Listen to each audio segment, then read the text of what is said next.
मेरे प्यारे विद्यार्थियों, आज मैं तुमसे कोई साधारण पढ़ाई की बात नहीं करने आया हूँ। आज मैं तुमसे उस रहस्य की बात करने आया हूँ जिस रहस्य को अगर तुमने समझ लिया तो किताबें तुम्हें बोझ नहीं लगेंगी, पढ़ाई तुम्हें सजा नहीं लगेगी, और जो तुम पढ़ोगे वो जिंदगी भर के लिए तुम्हारे भीतर बस जाएगा।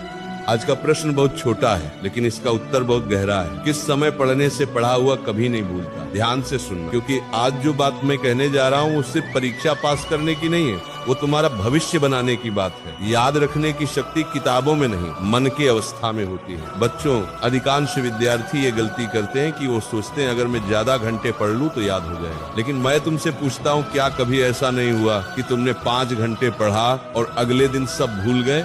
और कभी ऐसा भी हुआ कि सिर्फ 30 मिनट पढ़ा और वो बात आज तक याद है? तो फिर सवाल ये नहीं है कि कितनी देर पढ़ा, सवाल ये है कि किस अवस्था में पढ़ा। याद रखना बेटा, दिमाग तब सीखता है जब मन शांत होता है।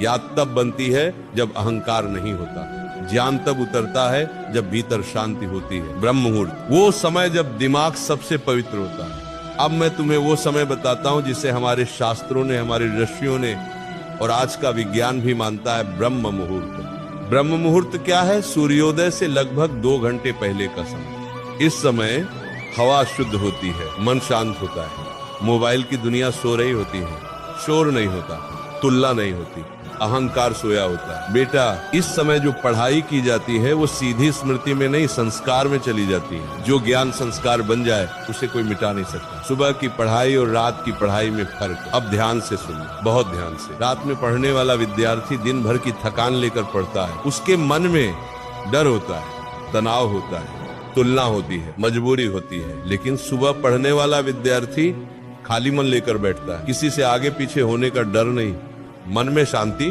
दिमाग ताजा। इसलिए सुबह की 2 घंटे की पढ़ाई रात की 6 घंटे की पढ़ाई से ज्यादा शक्तिशाली होती है। वो सबसे खतरनाक गलती जो याददाश्त खा जाती है। बेटा, अगर तुम्हें शिकायत है कि तुम्हें याद नहीं रहता तो पहले ये देखो, क्या तुम पढ़ते समय मोबाइल पास रखते हो, बार बार नोटिफिकेशन देखते हो?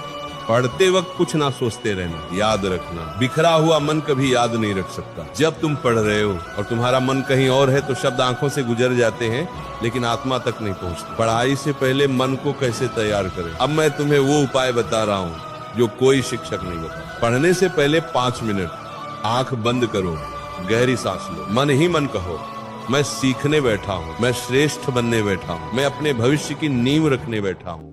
जब मन ये स्वीकार कर लेता है तब पढ़ा हुआ सीधे भीतर उतरता है। याद रखने का नियम समझो, रटो मत। बेटा, जो चीज तुम समझते हो उसे याद रखने की जरूरत नहीं पड़ती, लेकिन जो चीज तुम रटते हो वो डर के साथ जुड़ी होती है और डर के साथ जुड़ा ज्ञान टिकता नहीं। इसलिए पढ़ते समय खुद से पूछो, ये क्यों ऐसा है, इसका कारण क्या है, इसका जीवन में उपयोग क्या है। जब प्रश्न पैदा होता है तो स्मृति अपने आप मजबूत होती है। निरंतरता, रोज थोड़ा लेकिन रोज याद रखना। ज्ञान का सबसे बड़ा शत्रु है असंतुलन। आज 10 घंटे पढ़ा, कल बिल्कुल नहीं, ऐसी पढ़ाई कभी स्थायी नहीं होती। लेकिन जो विद्यार्थी रोज 2 घंटे एक ही समय एक ही जगह पढ़ता है, उसका दिमाग खुद उस समय सीखने के लिए तैयार हो जाता है। अब मेरी आखिरी बात सुन लो और इसे मजाक मत समझो। जो विद्यार्थी आज कहता है कल पढ़ लूंगा, वही कल कहता है काश उस समय पढ़ लिया होता। समय किसी का इंतजार नहीं करता। अगर आज तुम्हारे पास उम्र है, ताकत है, दिमाग है और तुम फिर भी नहीं पढ़ रहे तो आने वाला समय तुम्हें माफ नहीं करेगा। आज सुबह उठो, अपने भविष्य को प्रणाम करो और पढ़ाई को साधना बना लो, क्योंकि जो ज्ञान साधना बन जाए वो जीवन बदल देता है। अगर मेरी बात दिल तक पहुंची हो तो आज से ही समय बदल दो, क्योंकि सही समय पर की गई पढ़ाई पूरी जिंदगी को रोशन कर देती है। जिस उम्र में तुम्हें किताबों से दोस्ती करनी थी, अगर उस उम्र में तुमने बहानों से दोस्ती कर ली तो आने वाली उम्र में तुम्हें आंसुओं से दोस्ती करनी पड़ेगी। समय किसी का इंतजार नहीं करता बेटा। जो आज सुबह सोता रहा, कल जिंदगी उसे झकझोर कर जगा देगी, लेकिन तब तक बहुत देर हो चुकी है। आज तुम्हारे पास आंखें हैं देखने के लिए, दिमाग है सोचने के लिए, हाथ है मेहनत करने के लिए। फिर भी अगर तुम नहीं पढ़ रहे तो याद रखना, ये गरीबी नहीं होगी, ये असफलता नहीं होगी, तुम्हारा खुद का चुना हुआ विनाश होगा। अब एक प्रश्न है और इसका उत्तर तुम्हें देना है, किसी को नहीं, सिर्फ खुद को। अगर आज भी तुमने तय नहीं किया अगर आज भी तुमने समय को नहीं पकड़ा तो कल समय तुम्हें पकड़ लेगा और बहुत बेरहमी से पकड़ लेगा। अब फैसला तुम्हारे हाथ में है।